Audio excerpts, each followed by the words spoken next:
Welcome. How much of yourself are you prepared to give for your art? Do you know what yourself is? What are you made up of? Everything that you've taken in, right? But how much have you really analyzed? Did you go right back to your parents? One of my parents gave me music. The other one gave me overthinking and stressing about money, about people's opinions. Two very opposing mindsets, which explains why I've been at war with myself most of my life. I thought it was just because I was a Gemini. It took me a long time to work out that you need to know that in order to make yourself vulnerable, because what are you being vulnerable with if you don't know those things about yourself? Making art, making good art, is about being vulnerable, about just giving everything that you feel honestly about to your art, no matter what other people think. No matter what the current trend is, no matter how much you think you're going to sell, because it's not about any of those things. A few people slip through the cracks, make a little bit of money off fake art, but good art, real good art, art that sells lots, is made with true integrity and honesty. And a lot of that same art never even gets seen. We've never even heard it or seen it. Hey, I don't sell anything on this channel, so if you want to hit like and subscribe, that would be much appreciated. So I've been an artist all my life, but I've also had a nagging sense of overthinking everything, and I've got to have a real job to pay the rent and eat, because my art's not going to pay for it, not until I make it big anyway. Wow, what a mess that statement was.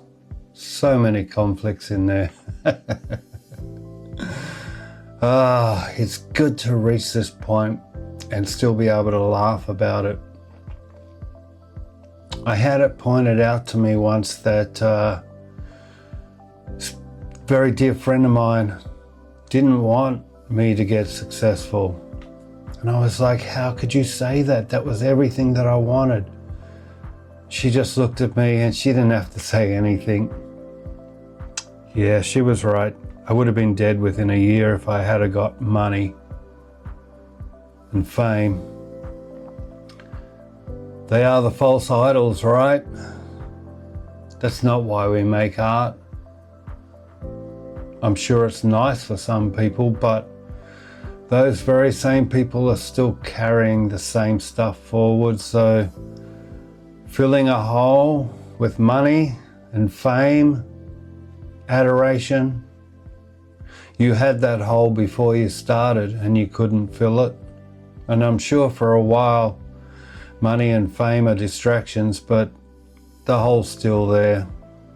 And when you sober up or go to rehab, you're going to come out with the same hole. What is it you're trying to fill yourself with? Well, how about this one? Will my art be better if I just don't think about that? Maybe. Well, I think if you haven't thought about that, then you don't know how to be truly vulnerable. And by truly vulnerable, I mean like not just the most biggest selling artists of our lifetime, but I'm talking about the ones that are even better than that, producing even better art, who never get recognized. Those people give everything. I tried it in music, I tried script writing. I'm really enjoying being a comic now, but I've probably left it too late to get to my heroes level, like Bill Hicks, George Carlin, Louis C.K. Yeah, but I enjoy it, so I'm just going to keep doing it. It's for the fun now. So as for aspiring to be adored by millions, I'm happy now. Feels good to say I'm happy. All these years of struggling to be adored and famous and rich. Wow, what a false flag.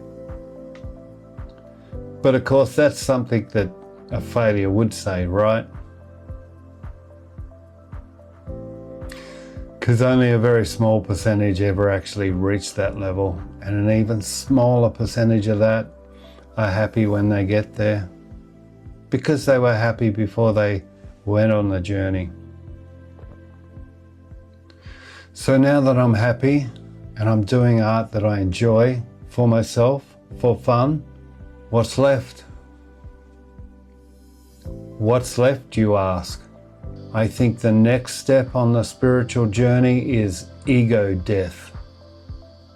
Stripping away the layers.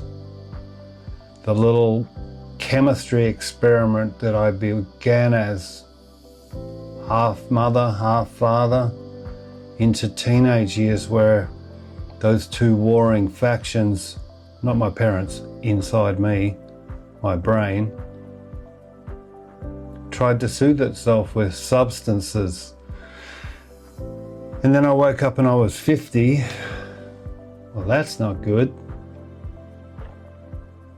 Castaneda kind of walked out into the desert, took peyote and did it. Buddha walked out into the wilderness and sat under a Bodhi tree to get it. Now, I'm not saying I am. Obviously, I am. I'm not saying that I'm like Buddha, but you know. Now, I'm not saying I'm Castaneda or Buddha, but I can aspire. Who knows? Maybe I'll be the second coming of Buddha, or the 14th Dalai Lama. I think it's up to 14 now, or is it 15? Anyway, high hopes, but then my comedy career, I'm aiming for Louis C.K. and Bill Hicks and George Carlin, so more pop culture reference, something about laying in the gutter and looking at the stars. So yeah, that's the next step on the journey for me, ego death. But just before I do, please like and subscribe, because I want to be adored. I hope your artistic journey is going well, because they're going to need us real soon. Feels like the world right now could really use with some good art. And art always speaks truth, right? Good art always speaks truth. Thanks for watching.